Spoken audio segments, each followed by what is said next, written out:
A lot of people ask why Hyderabadis are very risky. I believe that the reason for us being using our wrist more than our old arm is that we played a lot of junior cricket on matting wickets.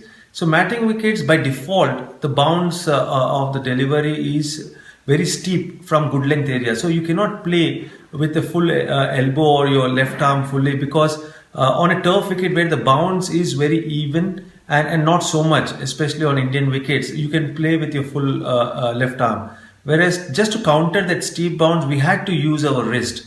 And probably because of that, because of this muscle memory, playing balls after balls in nets or in matches at junior level, probably we started using a lot of wrist compared to some of the other cricketers from different parts of the country. I think it's the same even with some of the Karnataka boys like Vishibai, very strong wrist player. Rahul also, and that the fact is that they also played a lot of junior cricket on matting wickets. So probably because of that, I always was a wristy player.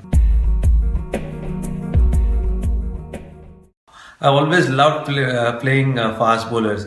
Again, the reason for that is a very, very strange reason. The school I went to, there was a cement wicket. There was no turf wicket, no matting wicket also. There was a cement wicket in between the three buildings, which were our classrooms. And we used to play a lot. And on cement wicket, usually the ball comes fast. And the ball skids and comes onto the bat. That's why I always loved playing on wickets where there was a lot of pace compared to wickets where it was slow. So I always used to love playing fast bowling, and I had to really work hard on improving my game against spinners. Even after playing for the country, whenever I was playing domestic cricket, I used to get out frequently to spinners, especially the leg spinners, because I had a tendency of closing my wrist very early, instead of playing with the full face of the bat or playing with the spin. So in the bargain, I used to get caught in bowled or caught in covers or the leading edge. So I had to really work hard, and luckily for me, there were quality spinners in Hyderabad whom I used to play a lot in the nets, and there was a time, especially in 98 to 2000, when I used to ask them to bowl a lot after the net session, and I used to really try to improve my play against spin bowling. And luckily for me, after 2000, I became a much better player of spin bowling, where I could play the ball with the spin and against the spin with a lot of comfort.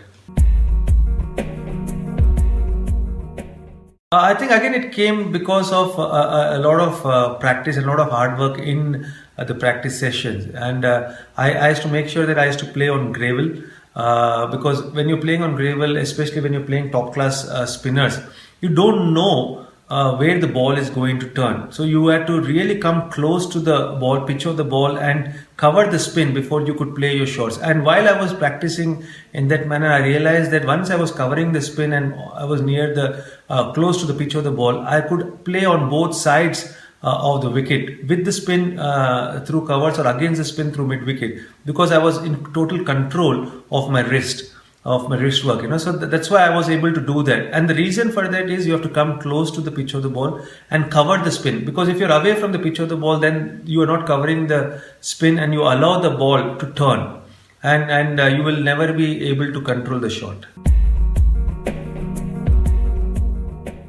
I don't think so. Anticipation is good, because you have to decide once the ball is released.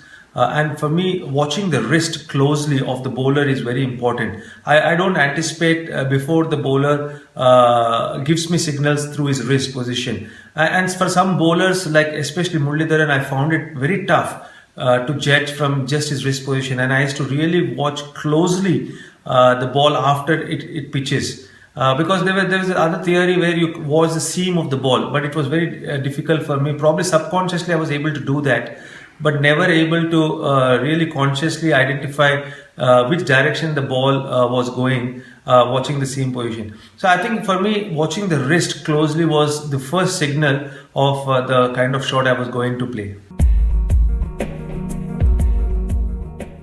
He was probably the toughest spinner I have played in my career, and just because the quickness of the delivery, facing Murli. One is off the air, he was quick. He was not like a conventional spinner who used to give a lot of loop and flight. He was quick in the air, and after it pitches, because the ball used to land rapidly and consistently on the seam, the ball used to turn at a very quick pace. So if you're not quick in your reflexes, then you always had trouble playing against Murli. And that is the reason why I started practicing on gravel, because Murli was someone who I never used to judge, especially initial. The first time I played him was in 2001. And I remember I was playing a one-day match against him in Sri Lanka, and I realized that I'm just going to play him not to give away my wicket. And in the bargain, I was able to at least rotate the strike because he was probably the toughest spinner I faced.